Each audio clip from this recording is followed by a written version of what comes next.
So, ang gagawin natin ngayon is i-discuss natin ang while loop and for loop in Python.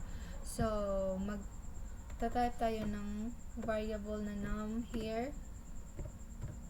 Then, for example, 1. Then, type tayo ng while. Magka-comment muna tayo ng while loop dito. While loop. So, meron tayong variable na num, then value na 1. So, magko-condition tayo dito ng stock num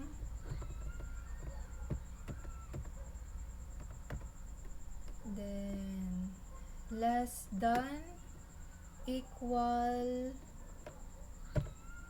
for example, 5. So, ang purpose nito is nag-condition tayo na if ang while loop niya is less than or equal to 5 is magko-continue siya ng pag-a-iterate. So, lalagay tayo dito ng sa ibaba ng caps lock pala ito. Print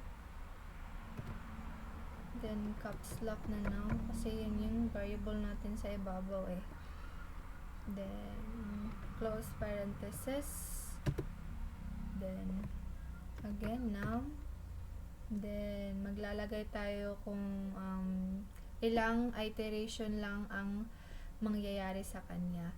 So ilagay natin dito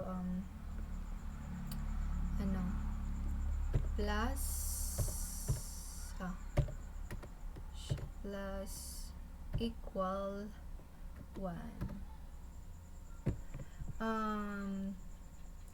Isang beses lang siya mag-iterate, guys. So, itry nating i-run.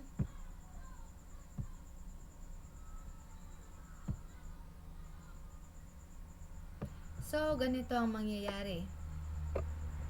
Ang output niya is naging 1, 2, 3, 4, 5.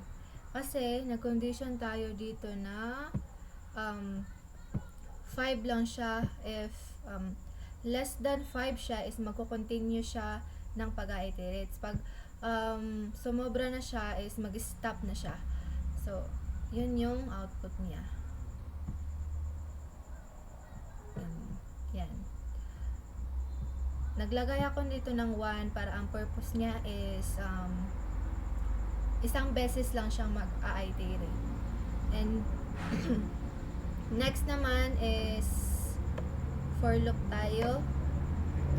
Backspace natin yan.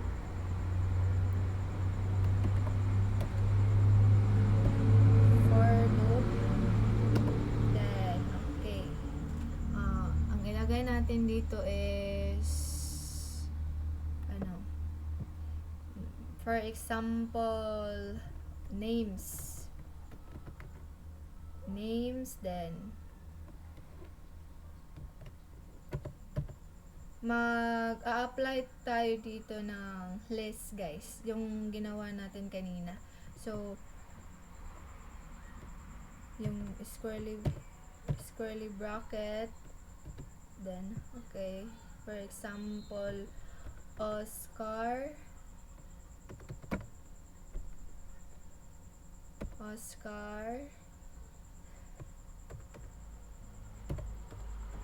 Johnny Mar,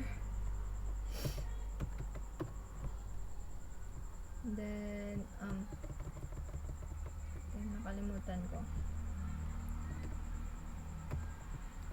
then Johnny Mar.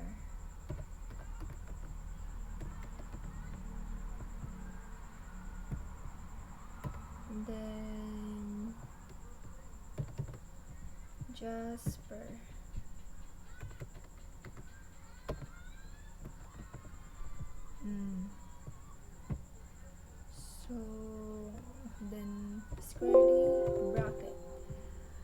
Then next is lagay tayo dito ng for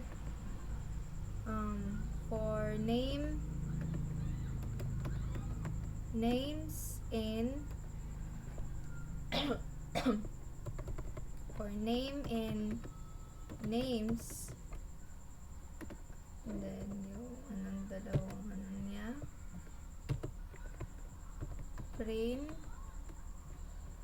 tapos open parenthesis, then names and close parenthesis. So itatry nating i-run.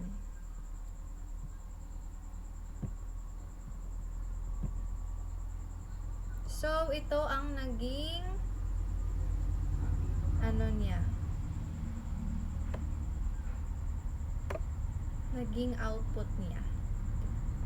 So ito, print din yung Oscar, Junimar, and Juster ng ikatlong beses.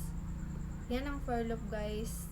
Mas madaling intindihin yung for loop kasi ganyan lang siya. So yun ang topic natin ngayon, ang while loop and for loop.